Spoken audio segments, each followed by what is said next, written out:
വിനോദ് എത്രയും പെട്ടെന്ന് തന്നെ നമ്മുടെ വീട്ടിലേക്ക് വരുമെന്ന് ആകാശ് രചനയെടുത്ത് പറയാണ്. അവനെന്തിനാ ഇങ്ങോട്ടേക്ക് വരുന്നത് എന്ന് രചന ചോദിക്കുമ്പോൾ, അതൊക്കെ ഉണ്ട് രചന, നോക്ക് വിനോദിനെ നമ്മൾ ഒരിക്കലും വെറുപ്പിക്കാൻ പാടില്ല. അവൻ നമ്മുടെ കൂടെ ഉണ്ടെങ്കിൽ നല്ലതാണ് രചന. നീ ഒന്ന് ആലോചിച്ച് നോക്ക്, അവനെ ആ മഹേഷ് ചന്ദ്രൻ തമ്മിൽ തെറ്റിക്കണം. വിനോദ് നല്ല കരുത്തനാണ്, നിനക്കറിയില്ല. അതുകൊണ്ട് അവൻ നമ്മുടെ കൂടെ നിൽക്കുകയാണെങ്കിൽ മഹേഷിനെ തോൽപ്പിക്കാൻ വളരെ സുഖമാണ്. അതുകൊണ്ട് നമ്മൾ നല്ലൊരു സൗഹൃദത്തിലാവണേ നല്ലത്. ആ ശരി, ആകാശ് പറഞ്ഞോണ്ട് വേണമെന്നുണ്ടെങ്കിൽ അവനോട് വേണമെങ്കിൽ സുഹൃത്ത് ബന്ധം ഞാൻ സ്ഥാപിക്കാം. അതെ, നമ്മൾ അവരുടെ കൂടെ തന്നെ നിൽക്കണം. എങ്കിൽ മാത്രമേ അവനെ മഹേഷിനെ തമ്മിൽ തെറ്റിച്ച് അവന് നമ്മുടെ കൂടെ നിർത്തി മഹേഷിനെ തോൽപ്പിക്കാൻ പറ്റുള്ളൂ. ശരി എന്ന് പറയാണ്. അങ്ങനെ വിനോദ് ആകാശിന്റെ വീട്ടിലേക്ക് വരുന്നുണ്ട്. ഹലോ വിനോദ്, വാ കേറി വാ എന്ന് പറഞ്ഞ് വിളിക്കാണ്. വിനോദ് അകത്തേക്ക് കയറി വരുന്നുണ്ട്. എന്താ ആകാശ് എന്നെ കാണണമെന്ന് പറഞ്ഞത്? അല്ല, താൻ ഇന്നലെ വലിയൊരു സർപ്രൈസ് തന്നെയായിട്ട് പൊട്ടിച്ചത്. എന്ത്? അല്ല, മഹേഷ് ചന്ദ്രൻ തന്റെ ചേട്ടനാന്ന് ഇത്രയും നാളിടയ്ക്ക് താൻ എന്നോട് പോലും പറഞ്ഞില്ല. അതങ്ങനെ ആരോട് പറയേണ്ടെന്ന് തോന്നി. മാത്രമല്ല, ഞാനും ഏട്ടനും ഒരുപാട് വർഷങ്ങളായിട്ട് പിരിഞ്ഞിരിക്കുകയായിരുന്നു.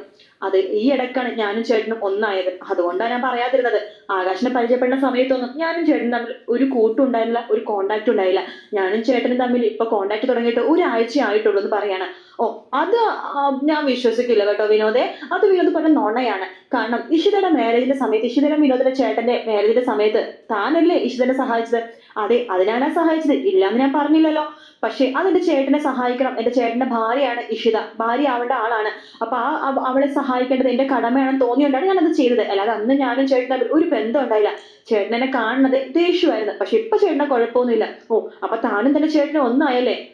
അങ്ങനെ വേണമെങ്കിൽ പറയാം എന്ന് പറയാണ്. ആ സമയത്ത് രചന പറയുന്നുണ്ട്, സോറി വിനോദ്, എനിക്കറിയില്ലായിരുന്നു മഹേഷിന്റെ കല്യാണം കഴിഞ്ഞ സമയത്ത് വിനോദാണ് മഹേഷിന്റെ അനിയനാണെന്ന്. എന്നോട് ആരും ഒന്നും പറഞ്ഞില്ല. അല്ലെങ്കിലും ആ വീട്ടിലെല്ലാരും അങ്ങനെയാണല്ലോ. ഇപ്പൊ തന്നെ നോക്ക്, വിനോദ് എന്തോ കോളേജിൽ പഠിക്കുന്ന സമയത്ത് എന്തോ തെറ്റ് ചെയ്തു.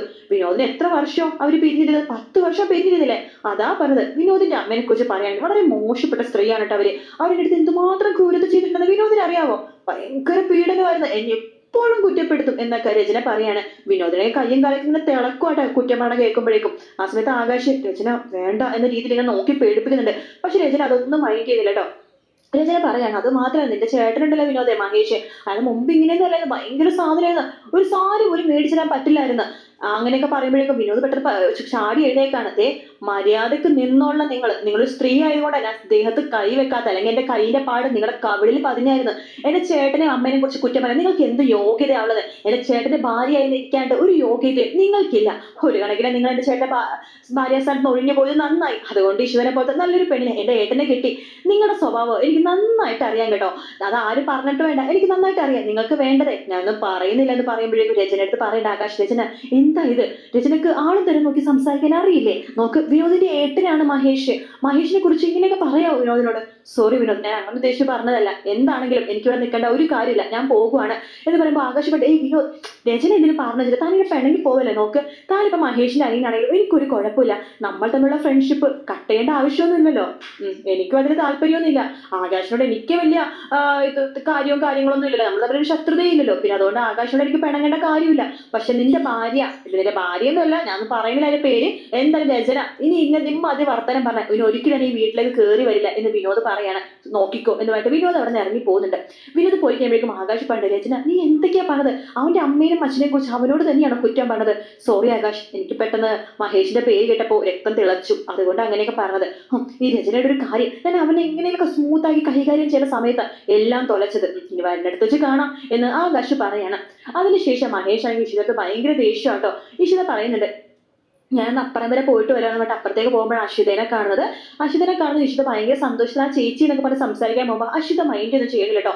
അശ്വിത പറഞ്ഞു, അമ്മക്കൊച്ചനെ നിന്നെ മാത്രം മതിയല്ലോ, നിന്റെ ഭർത്താവിനെ മതി. ഇപ്പൊ എന്റെ ഭർത്താവിനെ, എന്റെ മോനൊന്നും വേണ്ട, നിന്റെ ഭർത്താവിനെ, നിന്നെ, പിന്നെ ചിപ്പി മോളെ മതി. ചേച്ചി എന്താ ഇങ്ങനെയൊക്കെ പറഞ്ഞത്? പിന്നെ ഞാൻ എങ്ങനെ പറയണ ഇഷിത? നിങ്ങൾ വിരുന്നിനെ വന്നല്ലോ, എന്നിട്ട് അവനൊരു അഭിനയിച്ചിട്ട് പോയിട്ട് ബാക്കി ഫലം അനുഭവിച്ചത് ഞാനാണ്. എന്റെ മുഖത്തടിച്ചു അവര്, അത് നിനക്കറിയാവോ?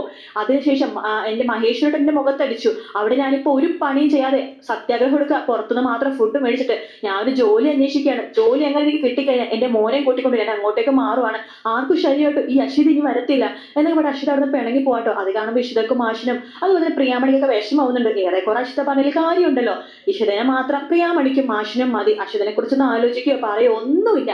ഒരു കണക്കിന് അശ്വിത ചെയ്തത് തന്നെയാണ് ശരി കേട്ടോ. അതിനുശേഷം ആണെന്നുണ്ടെങ്കിൽ നമ്മുടെ സ്വപ്നവല്ലിയെടുത്ത് രാമനാഥൻ അതുപോലെ തന്നെ മഹേഷിനെ സംസാരിച്ചുകൊണ്ടിരിക്കുകയാണ്. അപ്പൊ രാമനാഥൻ പറയുന്നുണ്ട്, അല്ല മഹേഷേ, ആ സ്ഥലം 70 കോടിക്ക് നഷ്ടമാണെന്ന് ഇഷിത പറയാൻ കാരണം എന്താ എന്ന് പറയുമ്പോൾ മഹേഷ് പറയുന്നത് അതൊന്നും എനിക്കറിയില്ല. അല്ല, ആ സ്ഥലം 70 കോടിക്ക് നഷ്ടമാണെന്ന് ഇഷിതടുത്ത് പറഞ്ഞതാരാ? എനിക്കറിയില്ല അച്ഛാ. അയാൾക്ക് അവിടെ ലേലത്തിന്റെ സമയത്ത് ഒരു കോള് വന്നായിരുന്നു. ഞാൻ ചോദിച്ചപ്പോ ചിപ്പിയാണെന്നാ പറഞ്ഞത്. ചിപ്പിയോ? ചിപ്പി എങ്ങനെ ആവോടാ? ചിപ്പി ആ സമയത്ത് സ്കൂളിൽ പോയിരുന്നില്ലേ? ശരിയാണല്ലോ. പിന്നെ അയാൾ ആ സമയത്ത് ആരാ വിളിച്ചത്? എനിക്ക് തോന്നണേ അവനായിരിക്കും, വിനോദ്. ആ, എന്നാ അവൻ തന്നെ ആയിരിക്കോടാ. എന്നാ വിനോദായിരിക്കും പറഞ്ഞത് ആ സ്ഥലം വാങ്ങണ്ടാന്ന്. ആ, ചിലപ്പോ അങ്ങനെ അവനാ ചാൻസ് തമ്മി. ഞാൻ വിനോദിനൊന്ന് വിളിച്ചു നോക്കാം എന്ന് പറയട്ടെ മഹേഷ് വിനോദിനെ വിളിക്കാട്ടോ. ഹലോ, നീ എവിടെയാടാ? ഞാൻ ഇവിടെയൊക്കെ തന്നെ ഉണ്ടേട്ടാ. എന്താ, നിനക്കൊന്നും ഇങ്ങോട്ട് വരാൻ പറ്റും? ആ, അതിനെന്താട്ടാ, ഞാൻ വരാലോ എന്ന് പറയണം. അങ്ങനെ വിനോദ് ഫ്ലാറ്റിലേക്ക് വരുന്നുണ്ട്, 101ലേക്ക്. എന്നിട്ട് ചോദിക്കണ്ടേ, എന്താട്ടെ വിളിപ്പിച്ചത്? അതെ, ഇന്നലെ ഞാനും ഇഷ്ടയും കൂടി ഒരു ലേലത്തിന് പോയായിരുന്നു. അതില് ആ ആകാശ് മേനോൻ ഉണ്ടായിരുന്നു. 40 കോടി 45 കോടി എന്നൊക്കെ ലേലം വിളിച്ചോണ്ടിരിക്കുന്ന സമയത്ത് ആകാശ് പെട്ടെന്ന് 70 കോടി എന്ന് പറഞ്ഞു. ഞാൻ അതിനെ മോളിൽ വിളിക്കാൻ വേണ്ടി ഇഷിതടുത്ത് പറഞ്ഞപ്പോൾ ഇഷിത അതിനെ സമ്മതിച്ചില്ല. ആ സ്ഥലം നഷ്ടമാണെന്ന് അവള് പറഞ്ഞത്. ആ സ്ഥലം പെട്ടെന്ന് നഷ്ടമാണെന്ന് അവള് പറയാൻ കാരണം എന്താ? അവൾക്ക് ആ സമയത്ത് ഒരു കോള് വന്നിരുന്നു. നീ എങ്ങാനും ആണോ അവളെ വിളിച്ചത് എന്ന് ചോദിക്കുമ്പോൾ വിനോദ് ഇവള് ചിരിക്കും. അത് കാണുമ്പോൾ തന്നെ രാമനാഥൻ പറയണ്ടേ, കണ്ടോടാ മഹേഷ്, ഇവൻ ചിരിക്കുന്നത്. അപ്പൊ അതിനകത്ത് ഇവൻ തന്നെയാണ് അവളോട് പറഞ്ഞത് എന്ന് പറയാണ്. അപ്പൊ സ്വപ്നോട് ചോദിക്കണ്ടേ, അല്ല വിനോദ്, നിനക്ക് എന്താ അത്ര ഒരു ഇത് ആ സ്ഥലം നഷ്ടമാണ് പറയാൻ കാരണം എന്താന്ന് ചോദിക്കുമ്പോ വിനോദ് പറയണ്ട, അമ്മേ, ആ സ്ഥലം പക്ക ഫ്ലോപ്പ് സ്ഥലമാണ്. 30 കോടി പോലും ആ സ്ഥലത്തിന് വില പറയാത്തൊരു സ്ഥലമാണ്. ആകാശ് മേനന് അത്രയും 70 കോടിയിൽ ബാക്കി 40 കോടി നഷ്ടമാണ് വരുന്നത്. ചേട്ടന്റെ തലയിൽ അത്രയും വലിയ പ്രാരാധം എടുത്ത് വെക്കണം എന്ന് തന്നെയാണ് ഞാൻ ഏട്ടത്തിനെ വിളിച്ച് കാര്യം പറഞ്ഞത്. ഏട്ടനോട് പറയാത്തതിന്റെ കാരണം വേറെ ഒന്നുമല്ല, ആകാശ് മേനോനാണ് എതിർപ്പാർട്ടി അറിഞ്ഞത് കൊണ്ട് തന്നെ ഏട്ടൻ എത്ര നഷ്ടത്തിൽ വേണമെങ്കിൽ ആ സ്ഥലം മേടിച്ചാണെന്ന് എനിക്കറിയാം. അതുകൊണ്ടാണ് ഞാൻ കാര്യം ഏട്ടത്തിട്ട് പറഞ്ഞത്. അതുകൊണ്ട് കാര്യം നടന്നില്ലേ? എന്താ ഇതിന്റെ പേരിൽ ഏട്ടത്തിനെ നിങ്ങൾ കുറ്റപ്പെടുത്തിയോ എന്ന് ചോദിക്കുമ്പോ, അത് പിന്നെ മോനെ എന്നൊക്കെ പറഞ്ഞിട്ട് സ്വപ്നം ഇങ്ങനെ പറയുമ്പോ, എനിക്ക് മനസ്സിലായി. എനിക്ക് നിങ്ങളുടെ അതിനകത്ത് ഒരു കാര്യം പറയാനുള്ളൂ. ഏടത്തി ഇതിന് ചെയ്തിട്ടുണ്ടെങ്കിൽ അതിൽ കാര്യം ഉണ്ടാവും. നിങ്ങളെ പോലെ നല്ല ഏടത്തേക്ക് ആലോചിക്കാനും ചിന്തിക്കാൻ നല്ല ബുദ്ധിയ. സാധാരണ ഒരു പെണ്ണിനെ പോലെ നല്ല ഏട്ടന്റെ ഭാഗ്യമാണ് ഏടത്തി എന്നൊക്കെ പറയാണ്. അത് കേൾക്കുമ്പോഴേക്കും നമ്മുടെ മഹേഷിനും സ്വപ്നവലിക്കും രാമനാഥനൊക്കെ ആകെ നാണമായി പോകുവാട്ടോ. പക്ഷെ ഇഷിതനെ വീണ്ടും സംശയിച്ചല്ലോ എന്ന് ആലോചിച്ചിട്ട് എന്തായാലും നാളത്തെ എപ്പിസോഡ് നല്ല അടിപൊളി